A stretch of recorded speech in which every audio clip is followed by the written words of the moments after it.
ಎಲ್ಲರಿಗೂ ನಮಸ್ಕಾರ. ಲಾಸ್ಟ್ ವಿಡಿಯೋದಲ್ಲಿ ನಾವು ಇನ್ಸ್ಟೆಂಟ್ ರವಾ ಇಡ್ಲಿ ಮಿಕ್ಸ್ ಹೇಗೆ ಮಾಡ್ಕೊಳ್ಳೋದು ಅಂತ ನೋಡ್ಕೊಂಡಿದ್ವಿ. ಇನ್ನೂ ಯಾರೆಲ್ಲ ನನ್ನ ವಿಡಿಯೋ ನೋಡಿಲ್ವೋ ಲಿಂಕ್ನ ಡಿಸ್ಕ್ರಿಪ್ಷನಲ್ಲಿ ಹಾಕಿರ್ತೀನಿ, ನೋಡ್ಕೊಳ್ಳಿ. ಇದನ್ನ ಬಳಸ್ಕೊಂಡು ಯಾವ ರೀತಿ ಪಡ್ಡು ಮಾಡ್ಕೊಳ್ಳೋದು ಅಂತ ನೋಡ್ಕೊಳ್ಳೋಣ. ತುಂಬ ಚೆನ್ನಾಗಿರುತ್ತೆ. ಕೇವಲ 10 ನಿಮಿಷದಲ್ಲಿ ನಾವು ಈ ಬ್ರೇಕ್ಫಾಸ್ಟ್ನ ರೆಡಿ ಮಾಡ್ಕೊಳ್ಬೋದು. ತುಂಬ ಅದ್ಭುತವಾಗಿರುತ್ತೆ. ಬಾಯಲ್ಲಿಟ್ಟರೆ ಕರ್ಗೋಗುತ್ತೆ, ಅಷ್ಟು ಚೆನ್ನಾಗಿರುತ್ತೆ. ರವೆ ಅಂತ ಮೂಗು ಮುರಿಯೋದು ಬೇಡ. ಸೊ ಈ ರೀತಿ ಮಾಡ್ಕೊಳ್ಳಿ. ಡಿಫ್ರೆಂಟಾಗಿ ಮಾಡಿಕೊಟ್ರೆ ತುಂಬಾ ಮಕ್ಕಳು ಇಷ್ಟಪಟ್ಟು ತಿಂತಾರೆ. 2 ಕಪ್ ರವೆ ಅಷ್ಟು ತೊಗೊಂಡಿದ್ದೀನಿ. 2 ಕಪ್ ರವೆಗೆ 2 ಕಪ್ ಮೊಸರು ಬೇಕಾಗುತ್ತೆ. ಮೊದಲಿಗೆ ನಾವು 1 ಕಪ್ ಮಾತ್ರ ಬಳಸ್ಕೊಳ್ಬೇಕು. ರುಚಿಗೆ ತಕ್ಕಷ್ಟು ಉಪ್ಪು ಸಹ ಸೇರಿಸ್ಕೊಂಡು ಚೆನ್ನಾಗಿ ಮಿಕ್ಸ್ ಮಾಡಿಡೋಣ. ಒಂದು 5 ನಿಮಿಷ ಮಿಕ್ಸ್ ಮಾಡಿಟ್ರೆ ಸ್ವಲ್ಪ ಚೆನ್ನಾಗಿ ನೆನೆಯುತ್ತೆ. ಸೊ ಚೆನ್ನಾಗಿ ನೆನೆದ್ರೆ ರವೆ ಚೆನ್ನಾಗಿ ಬರುತ್ತೆ. ಸೊ ಹುಳಿ ಮೊಸರು ಬೇಡ, ನಾರ್ಮಲ್ ಮೊಸರು ಇದ್ದರೆ ಸಾಕಾಗುತ್ತೆ. ಇದಕ್ಕೆ ಕೊತ್ತಂಬರಿ ಸೊಪ್ಪು ಸ್ವಲ್ಪ ಮತ್ತು ಒಂದು ದೊಡ್ಡ ಈರುಳ್ಳಿ ತೊಗೊಂಡಿದ್ದೀನಿ. ಸೊ ಇಷ್ಟು ಬೇಕಾಗುತ್ತೆ ಇದಕ್ಕೆ. ನಿಮ್ಗೆ ಇಷ್ಟ ಇದ್ದರೆ ಇಲ್ಲಿ ಕ್ಯಾರೆಟು ಸಹ ಸೇರಿಸ್ಕೊಳ್ಬೋದು.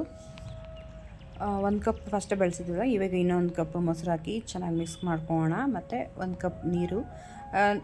ಈ ಹಂತದಲ್ಲಿ ನೀವು ನೀರು ಮಿಕ್ಸ್ ಮಾಡ್ಕೊಂಡು ನೋಡ್ಕೊಳ್ಳಿ. ನಿಮಗೆ ಇಡ್ಲಿ ಅದಕ್ಕೆ ಇದು ಮಿಕ್ಸ್ ಆಗಬೇಕು, ಇಲ್ಲ ಅಂದರೆ ಇನ್ನೂ 1 ಕಪ್ಪು ಸೇರಿಸ್ಕೊಳ್ಳಿ. ನನಗೆ ಸ್ವಲ್ಪ ಕಮ್ಮಿ ಅಂತ ಅನಿಸ್ತು, ಇಡ್ಲಿ ಅದಕ್ಕೆ ಬಂದಿರಲಿಲ್ಲ. ಸೊ ಇನ್ನೂ 1 ಕಪ್ ಸೇರಿಸ್ಕೊಂಡಿದ್ದೀನಿ.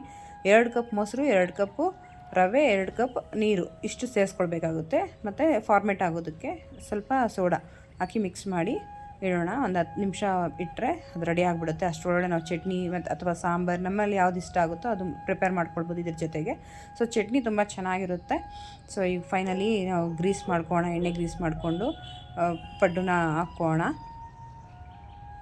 ಇನ್ನು ಯಾರೆಲ್ಲ ನನ್ನ ಪೇಜ್ನ ಫಾಲೋ ಮಾಡಿಲ್ಲ, ಸಬ್ಸ್ಕ್ರೈಬ್ ಮಾಡಿಲ್ಲ, ಪ್ಲೀಸ್ ಫಾಲೋ ಆ್ಯಂಡ್ ಸಬ್ಸ್ಕ್ರೈಬ್ ಮಾಡ್ಕೊಳ್ಳಿ.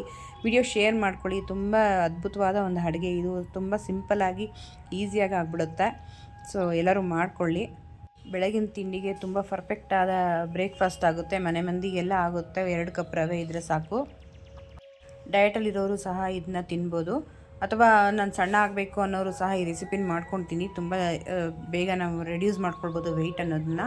ತುಂಬ ಚೆನ್ನಾಗಿರುತ್ತೆ. ಯಾವಾಗಲೂ ರೈಸು ಆ ಥರ ತಿನ್ನೋ ಬದಲು ಈ ರೀತಿ ಮಾಡಿಕೊಂಡ್ರೆ ತುಂಬ ಟೇಸ್ಟಿಯಾಗಿರುತ್ತೆ. ಅಥವಾ ಆರೋಗ್ಯಕ್ಕೂ ಒಳ್ಳೆಯದು. ನಾವು ಬೆಳಗ್ಗೆ ಯಾವ ಹದದಲ್ಲಿ ಯಾವ ರೀತಿ ಪ್ರಿಪೇರ್ ಮಾಡಿರ್ತೀವೋ ಸಂಜೆ ತನಕ ಸೇಮ್ ಹಾಗೇ ಇರುತ್ತೆ. ಸಾಫ್ಟಾಗಿರುತ್ತೆ. ಸೇಮ್ ರುಚಿನೂ ಸಹ ಸ್ವಲ್ಪನೂ ಕಮ್ಮಿ ಆಗೋಲ್ಲ, ಅಷ್ಟೇ ಚೆನ್ನಾಗಿರುತ್ತೆ. ಸಂಜೆ ತನಕ ನಾವು ಇಟ್ಕೊಂಡು ತಿನ್ಕೊಳ್ಬೋದು. ಉಳಿದ್ರೂ ಸಹ ಭಯ ಪಡೋದು ಅಗತ್ಯ ಇಲ್ಲ.